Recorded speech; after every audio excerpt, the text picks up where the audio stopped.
जय हिंद मेरे सेठ श्रेणियों और आप सभी का स्वागत है प्रीतम एकेडमी परिवार में। और मैं हूं पंकज कुमार। तो जैसा कि आपको पता होगा कि एसएसटी में हमारा हिस्ट्री का सेशन चल रहा था और उसमें से जो पिछला जो हमारा वीडियो था जिस पे हम लोगों ने ज्योतिषप्य मैथनी के बारे में हम लोगों ने पूरा का पूरा जानकारी कवर किया और मैंने आपको ये भी बताया था कि ज्योतिषप्य मैथनी से आपको क्वेश्चंस देखने के लिए मिलता है आपके बोर्ड एग्जाम में। तो हम लोग इससे आगे बढ़ेंगे और आज एक नया टॉपिक पे हम लोग जाएंगे। टॉपिक जो है आपका 3 है और टॉपिक क्या है, क्रांति का युग। ये आपका टॉपिक है और ये क्रांति का दौर कब से कब तक का बात करेंगे तो 1830 से लेकर 1848 के बीच के सारे घटनाओं के बारे में इस वाले टॉपिक पे हम लोग कवर करेंगे। तो सबसे पहले आप देख सकते हो कि ये 1830 की घटना है। तो एक घटना जो आपके पास में सामने आती है वो क्या है, आपका जुलाई क्रांति। तो क्वेश्चन आपका आता है कि जुलाई क्रांति कब हुआ और किस कारण से हुआ और इसका क्या क्या परिणाम हुआ, इस तरह का आपका क्वेश्चन आता है। तो बात करेंगे जुलाई क्रांति के बारे में। तो मैं बात करूं जुलाई क्रांति तो फ्रांस में प्रथम विद्रोह जुलाई 1830 ईस्वी में हुआ था जिसे जुलाई क्रांति कहा जाता है। गौर कीजिएगा कि मैंने क्या बोला कि फ्रांस में जो प्रथम विद्रोह हुआ था कब हुआ था, 1830 में, और इसी को जुलाई क्रांति के नाम से जाना जाता है। अब कारण पे बात करेंगे, कारण क्या है। तो कारण क्या है कि वर्ष जो 1815 में बुर्बो राजा जो है बने, बुर्बो राजा जब 1815 में वियना का संधि हुआ उसके बाद क्या क्या क्या कर दिया गया कि बुर्बो राजवंश को फिर से बहाल किया गया। तो यही था कारण, क्या था कि बुर्बो राजा को 1815 के बाद पुनः रूढ़िवादी प्रक्रिया के दौरान सत्ता में बहाल किया गया। और ये जो रूढ़िवादी प्रक्रिया के दौरान जो सत्ता में बहाल किया गया जिसके कारण 1830 में जुलाई के महीने में यह क्रांति होती है। ये तो पहला कारण था। दूसरा कारण क्या था, उदारवादियों ने, दूसरा क्या था कि बहाल, और दूसरा क्या था कि उदारवादियों को क्या करता है, यहाँ पे उखाड़ फेंकता है ना। जिसके बाद उनकी जगह एक संवैधानिक राजतंत्र की स्थापना की गई जिसका अध्यक्ष इसने क्या, लुई फिलिप्स ने किया था। तो देखो 1815 में मैंने देखा कि 1815 में बुर्बो राजवंश को वियना संधि के कारण फिर से बहाल किया गया। अब जब इसको बहाल किया जाता है तो 1830 के बाद जो क्रांति होती है, जिस क्रांति के बाद उदारवादियों ने क्या करता है, उदारवादियों के द्वारा क्या किया जाता है कि जो रूढ़िवादी व्यवस्था है उसको उखाड़ फेंका जाता है और फिर से एक नए संवैधानिक राजतंत्र का स्थापना होता है। और इस नए संवैधानिक राजतंत्र का जो स्थापना का जो अध्यक्ष होता है उसका क्या नाम होता है, अध्यक्ष का नाम क्या होता है, लुई फिलिप्स। तो क्वेश्चन आता है, बताइए 1815 के बाद 1830 के क्रांति के बाद जो संवैधानिक राजतंत्र की स्थापना हुआ उसका अध्यक्ष कौन था, तो अब क्या बोलोगे, लुई फिलिप्स था। अब देखो ये तो कारण था, परिणाम के बारे में बात करेंगे। तो इस क्रांति से ब्रुसेल्स में विद्रोह भड़का जिसके परिणाम स्वरूप United Kingdom of the Netherland से क्या हो जाता है, अलग हो जाता है। तो क्वेश्चन आपका यहाँ पे पूछता है कि ऑफ द नीदरलैंड किससे मिला हुआ था, तो आप क्या बोलोगे, यूनाइटेड किंगडम से। पूछेगा कि किस क्रांति के बाद यूनाइटेड किंगडम जो है वो ऑफ द नीदरलैंड से अलग हो जाता है, तो आप क्या बोलोगे, जुलाई क्रांति। तो मैं फिर से बता दूं कि जुलाई जो क्रांति है वो 1830 में हुआ था। कारण क्या है कि 1815 में बुर्बो राजवंश को फिर से बहाल करना और यह पूरा का पूरा एक रूढ़िवादी प्रक्रिया के दौरान बहाल किया गया जो कि 1815 में नेपोलियन और बाकी जो यूरोप की शक्ति है उनके बीच में हुआ था। उदारवादियों ने क्या किया कि इस रूढ़िवादी व्यवस्था को फिर से उखाड़ फेंका और एक संवैधानिक राजतंत्र का स्थापना किया जिसका अध्यक्ष कौन था, लुई फिलिप्स को रखा गया। और इसका परिणाम क्या हुआ कि ब्रेसल्स में एक विद्रोह हुआ। कहाँ पे, एक ब्रेसल्स में एक विद्रोह हुआ और उस विद्रोह के कारण क्या कर दिया गया, यूनाइटेड किंगडम जो है वो ऑफ द नीदरलैंड से क्या होता है, अलग हो जाता है। माय डियर फ्रेंड, अब बात करेंगे आगे। तो क्रांति इधर चल रही थी लेकिन क्रांति का बहुत लोगों का अलग अलग परिणाम था। तो जब ये 1830 का जब ये क्रांति चला उस समय आपका जो ड्यूक मेटरनिक है, मेटरनिक ने फिर से एक टिप्पणी किया और इन्होंने टिप्पणी क्या किया कि जब फ्रांस छिकता है तो बाकी यूरोप को सर्दी और जुकाम हो जाता है। इन्होंने क्या कहा कि जब फ्रांस छिकता है तो बाकी यूरोप को सर्दी जुकाम हो जाता है। तो आपका बोर्ड सीधा आपसे क्वेश्चन पूछ देता है कि बताइए कि मेटरनिक ये किसकी टिप्पणी है कि जब फ्रांस छिकता है तो बाकी यूरोप को सर्दी और जुकाम हो जाता है। तो ये ड्यूक मेटरनिक का टिप्पणी है। तो ड्यूक मेटरनिक आपको याद रखना है किस घटना के दौरान, तो 1830 का जो जुलाई क्रांति हुआ उसी के दौरान क्या करता है, ये टिप्पणी की जाती है। अब बात करेंगे हम लोग अगले एक स्वतंत्रता संग्राम के बारे में, और इस स्वतंत्रता संग्राम के बारे में आपको क्वेश्चन देखने के लिए मिलता है आपका क्या, यूनान स्वतंत्रता संग्राम। तो देखो जैसे जैसे क्रांति आगे बढ़ रही थी, लोगों के मन में राष्ट्रवादी भावना जागृत हो रहा था, और जुलाई क्रांति के बाद एक घटना सामने आता है जिसको हम लोग क्या बोलेंगे, यूनान का स्वतंत्रता संग्राम, यानी कि यूनान जो एक राष्ट्र था, उस राष्ट्र में आपको क्या देखने के लिए मिला, एक स्वतंत्रता संग्राम देखने के लिए मिला। तो इस पे बात करेंगे। तो अगर आप देखोगे तो यूनान का जो ये स्वतंत्रता संग्राम हुआ, इस घटना के फलस्वरूप पूरे यूरोप में अभिजात शिक्षित वर्ग में राष्ट्रवाद की भावना का संचार होता है। गौर कीजिएगा कि ये जो यूनान का स्वतंत्रता संग्राम जो छिड़ा, इसके कारण पूरे जो यूरोप का जो अभिजात वर्ग है, यानी कि ऐसा वर्ग जो कभी डिवाइड नहीं हुआ, क्योंकि शिक्षित है तो वो कभी डिवाइड नहीं होगा, तो जो अभिजात वर्ग है उसमें क्या हुआ, राष्ट्रवादी भावना का विकास जागृत हुआ। और ये घटना कब की है, जब ये 15वीं सदी के दौरान, जब यूनान जो था वो ऑटोमन साम्राज्य का हिस्सा था। तो यूनान का मांग क्या था कि हमें ऑटोमन साम्राज्य से अलग कर दिया जाए और हमें भी एक पहचान दिया जाए कि हमारा भी एक राष्ट्र है। तो आखिर क्या कारण, हम लोग उस पर बात करेंगे। तो गौर कीजिएगा, यूनान में क्रांतिकारी राष्ट्रवाद की प्रगति के साथ साथ यूनानियों को आज़ादी के लिए संघर्ष जो है वो 1821 में ही प्रारंभ हो चुका था, लेकिन इसकी जो वास्तविकता दिखने को मिला वो 1832 में देखने के लिए मिला। और 1832 में जब यूनान ऑटोमन साम्राज्य से अलग हुआ और अपना एक स्वतंत्र राष्ट्र घोषित कर लिया, तो उसके बाद क्या होता है कि ये जो यूनान स्वतंत्रता संग्राम हुआ और यूनान जो है ऑटोमन साम्राज्य से अलग होता है और अपना राज्य घोषित कर लेता है। तो क्वेश्चन आएगा, बताइए यूनान में आज़ादी का संघर्ष की क्रांति कब से प्रारंभ हुआ था? तो 1821 से क्या हुआ था, क्रांति प्रारंभ हो चुका था। अब देखिएगा, सबसे ज़्यादा इस क्रांति में जो अहम भूमिका निभाया वो कवि था। तो कवियों और कलाकारों ने यूनान को यूरोपीय सभ्यता का पालना बताकर जनमत जुटाने का काम किया। क्योंकि आपको पता होगा कि अगर कोई भी संघर्ष होता है, कोई भी क्रांति होता है, तो उसमें कवि और कलाकारों का बहुत मोस्ट इंपॉर्टेंट पार्ट हो जाता है। कारण समझिएगा कि कवियों के द्वारा और कलाकारों के द्वारा जो कथाएं या जो भी चीज़ें की जाती हैं, जिन्हें लोग अक्सर सुना करते हैं, पढ़ा करते हैं, बोला करते हैं, तो कहीं ना कहीं आपने कहानी सुना, आप किसी और को सुनाओगे, फिर वो कहानी किसी और के पास जाएगा, या आपने कोई किताब पढ़ा, आप किसी और को आप उसको पढ़ के सुनाओगे, किसी और पढ़ेगा, तो ये निरंतर चलता रहता है और इससे कहीं ना कहीं आज़ादी की भाव जो है वो आपको निरंतर देखने के लिए मिलेगा। तो इसीलिए जो भी कवि और जो कलाकार है, जिन्होंने यूनान के स्वतंत्रता संग्राम में बहुत ज़्यादा अहम भूमिका निभाया, और इन्होंने क्या किया कि जो यूनान का जो स्वतंत्रता संग्राम है, तो इन्होंने क्या बोला कि जो हमारा यूनान है ना, यूनान वो यूरोप का सभ्यता है। जिस तरह आपको पता होगा कि सिंधु घाटी सभ्यता था, यानी कि उस सभ्यता को देख के हम लोग बोल सकते हैं कि भारत में पहले भी इस तरह की चीज़ें हो रही थी। तो आज अगर फ्रांस में या यूरोप में कोई घटनाएं घट रही हैं, या जिस तरह की शासन पद्धति है, जिस तरह का समाज बना है, तो ये समाज और शासन पद्धति कहीं ना कहीं यूनान से मिलता जुलता है। तो इसीलिए कवियों और कलाकारों ने क्या कहा, यूनान को यूरोप का सभ्यता बताया और कहा कि यूनान ही क्या करता है कि जो हमारी परंपराएं हैं, जो हमारी सांस्कृतिक धरोहर है, उसको लेकर कोई आगे चल रहा है तो और कोई नहीं बल्कि यूनान है। आगे बात करेंगे। तो उसी तरह एक कवि था जिनका नाम था क्या नाम था, लॉर्ड बायरन। तो पूछा जाता है कि लॉर्ड बायरन कौन था, तो ये एक अंग्रेज कवि था। तो लॉर्ड बायरन ने, यहाँ पे देखिए स्पेलिंग मिस्टेक है, मैं उसको ठीक कर दूंगा पीडीएफ में, टेंशन मत लीजिए। तो अंग्रेज कवि लॉर्ड बायरन ने धन इकट्ठा किया और बाद में युद्ध में शामिल हो गया।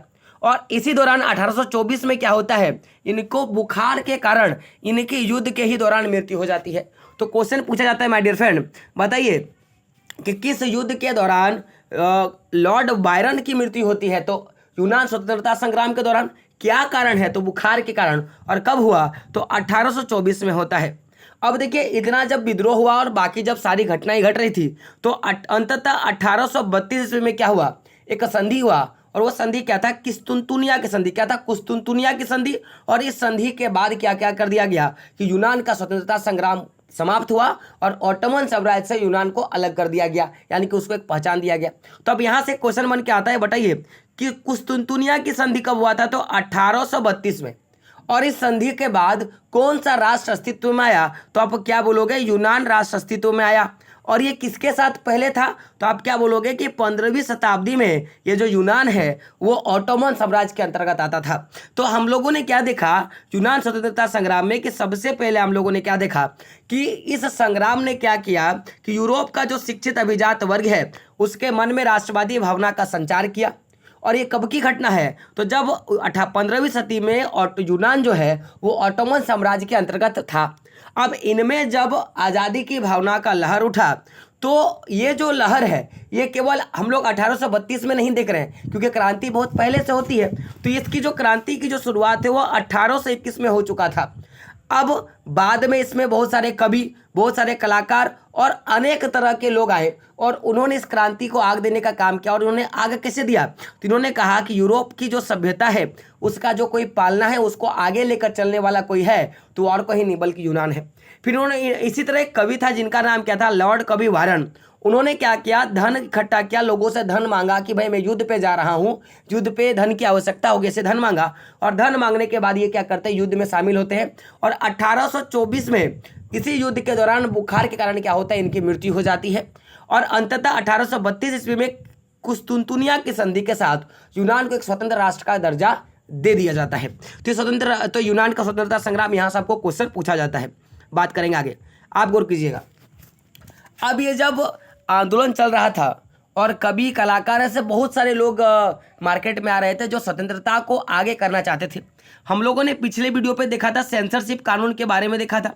तो सेंसरशिप कानून में क्या था कि जो रूढ़िवादी शासन व्यवस्था लागू हुआ फ्रांस में, पूरे यूरोप में, तो वो उस पर कोई आलोचना ना कर पाए, उस पर कोई भला बुरा ना कह पाए। इसीलिए जो भी ऐसी चीज़ें जिस पे क्रांति की झलक होती थी उनको दबाने के लिए सेंसरशिप का कानून लगाया गया।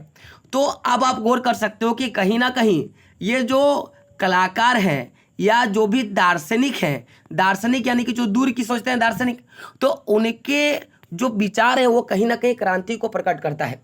और उसी तरह एक अलग राष्ट्रवादी या मैं बोलूँगा एक आंदोलन था, वो आंदोलन क्या था आपका, रूमानी कल्पना और राष्ट्रवाद का विचार। हम लोग इस पे बात करेंगे। और आपका क्वेश्चन आता है कि रूमानीवाद से आप क्या समझते हैं, ये आपका क्वेश्चन पूछ लिया जाता है। और ये टॉपिक कोई नहीं पढ़ाएगा पूरा यूट्यूब पे, मैं आपको बता दे रहा हूँ, आप एक बार देख लो। अब देखो क्या है, मैं बात करता हूँ क्या था। तो जैसे आंदोलन का मैं चर्चा कर रहा हूँ, एक आंदोलन था जिसका हम लोग बोलेंगे कि ये सांस्कृतिक आंदोलन था। और आंदोलन क्या था, रूमानीवादी कल्पना।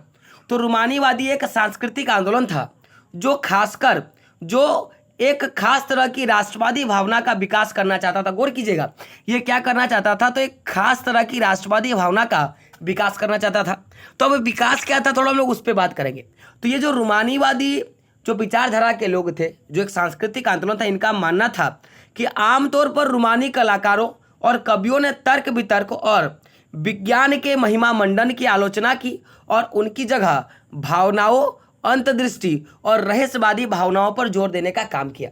अब आपके मन में सवाल होगा कि सर यहाँ पे तर्क वितर्क का क्या अर्थ है, विज्ञान के महिमा मंडन का क्या अर्थ है, तो मैं थोड़ा बात करूंगा यहाँ पे। तो देखो यहाँ पे मैंने क्या बोला कि रूमानी जो कलाकार हैं, यानी कि ऐसे कलाकार जो रूस के थे, और उनके मन में क्या भावनाएं थी कि जो भी कवियों का तर्क वितर्क, यानी कि कवि जो राष्ट्र के प्रति बोल रहे हैं या संघर्ष के प्रति बोल रहे हैं या आज़ादी को किस तरह लेके जा सकते हैं उसके प्रति बोल रहे हैं, उन सारे बातों का। और साथ साथ में जो भी विज्ञान का जो महिमा मंडन है, यानी कि विज्ञान ने जिस तरह से कहा कि जो पादरियों का जो भगवान है वो क्या है, सर्वोपरि है, उनके द्वारा पूरा का पूरा शासन चलता है। विज्ञान ने कहा कि इस तरह का ग्रह होता है, इस तरह के नक्षत्र होते हैं और उनका राजा होता है। ये जो बाकी जो चीज़ों का जो महिमा मंडन किया गया, महिमा मंडन मतलब गुणगान, तो विज्ञान का जो गुणगान है उनका इन्होंने आलोचना किया। और इन्होंने क्या किया कि जो भी भावनाएं अभी जागृत हो रही हैं, जो राष्ट्रवादी भावना जागृत हो रहा है उनको, और साथ साथ में दूर तक सोच कर जो हमारे पास जो चीज़ें आ रही हैं उनको, और जो रहस्यवादी भावना है कि आखिर इसके पीछे क्या लॉजिक है। जैसे हम लोग बोलते हैं ना भाई कि जैसे बरगद का पेड़ का पूजा किया जाता है, बरगद के पेड़ को नहीं काटा जाता है, तो कहीं ना कहीं उसके पीछे कोई ना कोई रहस्य होगा, कोई ना कोई लॉजिक होगा। क्योंकि बरगद का पेड़ आपको क्या करता है, आपको पता होगा कि वो 24 आवर आपको ऑक्सीजन देता है। तो कहीं ना कहीं ऑक्सीजन देने के कारण आप उसको बचाना होगा। तो जब बचाना होगा तो लोग उसको भूत कहकर बोल देते हैं कि वहाँ पे भूत है। आपने अक्सर सुना होगा कि पीपल के पेड़ में भूत होता है, तो क्या पीपल के ही पेड़ में क्यों भी भूत होता है, ये बात समझिए। इसका सबसे बड़ा लॉजिक है, क्योंकि पीपल के पेड़ का पत्ता कभी भी खत्म नहीं होता, उसका पत्ता एक झड़ेगा तो एक आएगा, तो वो क्या होता है, हमेशा वो हरा भरा होता है। तो कहीं ना कहीं उससे आप देखोगे तो ऑक्सीजन का सर्कुलेशन लगातार होते रहता है और हमेशा छांव मिलता है। तो इसके चक्कर में लोगों ने कहा कि वहाँ पे भूत होता है। तो ये जो रहस्यवादी जो भावनाएं हैं उन पर इन्होंने क्या क्या जोर दिया, ताकि लोग आगे अग्रसर होंगे और आज़ादी को लेकर चलेंगे। साथ में इस आंदोलन का प्रयास था कि एक साझा सामूहिक विरासत की अनुभूति करना और एक साझा संस्कृति अतीत को राष्ट्र का आधार बनाए रखना, ताकि जल्दी से जल्दी उस संस्कृति को पाने के लिए राष्ट्र का क्या हो जाए, विकास हो जाए और संघर्ष की भावना के साथ राष्ट्र जो है वो आज़ाद हो जाए। आप देखिएगा इसी तरह का कुछ कुछ काम होता है। जैसे आप देखोगे तो एक व्यक्ति था जिसका नाम था कैरोल कुपर्स्की। क्या नाम था? कैरोल कुपर्स्की। तो इन्होंने क्या किया कि राष्ट्र संघर्ष को अपने ओपेरा एक होता है जिसमें मुंह में लगा के बजाने का काम करते हैं ओपेरा, उसको क्या किया कि गीतों में गुणगान किया और लोगों तक उस अपने गानों के जरिए लोगों तक अपनी बातों को पहुंचाने का काम किया, जिससे लोगों के मन में यह रहस्यवादी भावना और जो ये जो आपकी रूमानी कल्पना है, जो रूमानीवादी जो भावना है वो लोगों में प्रेरित हुआ। तो नाम याद रखिएगा ना, कैरोल कुपर्स्की। इन्होंने क्या किया था, अपने ओपेरा से गीतों का गुणगान गुनगुनाया था। अगला एक लोक नृत्य है, लोक नृत्य क्या याद रखिएगा, क्या नाम है, तो मजूरका एक लोक नृत्य है। जिस तरह हमारा बिहू होता है, झूमर होता है, उस तरह मजूरका एक लोक नृत्य है, जो क्या हुआ बाद में राष्ट्र प्रतीक के रूप में बदल गया और लोगों ने इनको माना। देखो ये सब क्या है, ये सब सांस्कृतिक धरोहर है। तो ये याद रखिएगा, मजूरका क्या है, एक लोक नृत्य है। अब एक क्वेश्चन है आपके पास, क्वेश्चन है, ये क्वेश्चन आपको हमेशा मन में आएगा कि जैसे हम लोगों ने देखा कि कलाकार हो या कवि हो या कोई भी व्यक्ति हो जो आपको राष्ट्रवादी भावनाओं को जागृत करता है, तो कहीं ना कहीं वो कुछ भी करे उस पर भाषा का प्रयोग होता है। तो एक क्वेश्चन है आता है आपके एग्जाम में कि भाषा ने किस प्रकार राष्ट्रवादी भावनाओं के विकास में महत्वपूर्ण भूमिका निभाया, ये आपका क्वेश्चन आता है। तो अब हम लोग बात करते हैं, तो गौर कीजिएगा कि आखिर इसका क्या कारण है। तो इसका हम लोग बात करेंगे, निम्नलिखित कारण है। तो सबसे पहला तो देखो, कहा गया है कि सबकी अपनी भाषा होती है, हर क्षेत्र की अपनी भाषा होती है।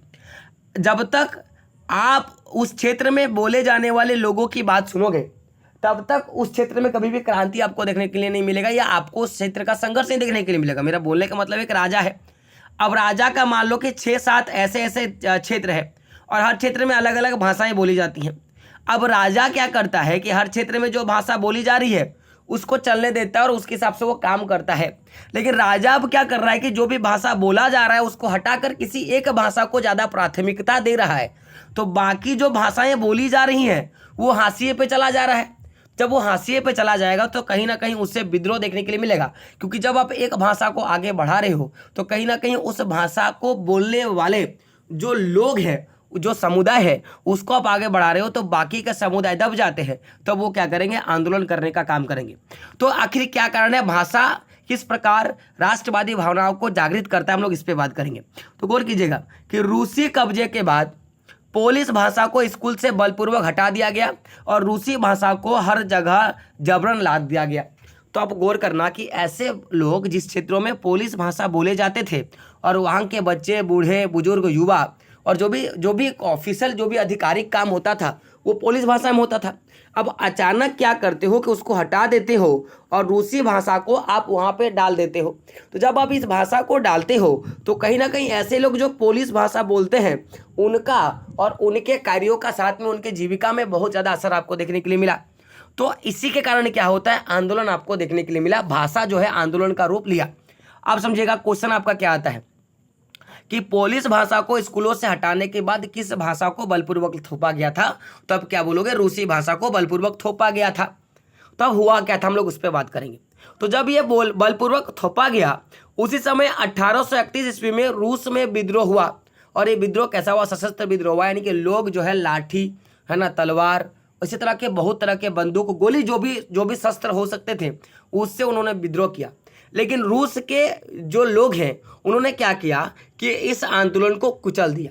क्योंकि कारण है, क्योंकि जब एक भाषा बोले जाने का, जब इन्होंने एक भाषा को थोप दिया और वहाँ के लोग जब पोलिश भाषा बोलते थे तो कहीं ना कहीं इससे भाषाओं का सर्कुलेशन नहीं हो पाया और लोगों के बीच में जो चीज़ें जानी चाहिए संघर्ष को लेकर वो हो नहीं पाया और इसको अंततः दबा दिया गया।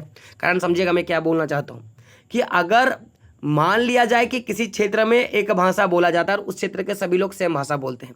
अब एक कोई अगला व्यक्ति आ जाता है जो उस क्षेत्र का नहीं है लेकिन वो भाषा नहीं बोल पाता है, तो उसको चीज़ें समझ में नहीं आएगी। तो उसी तरह जब पोलिश भाषा को हटाकर जब रूसी भाषा को आगे कर दिया गया तो कहीं ना कहीं भाषा का संचार नहीं हो पाया और अपने बातों को ये लोग आगे नहीं लेके जाके पाए, जिसके कारण ये जो सशस्त्र विद्रोह है इसको कुचल दिया गया था।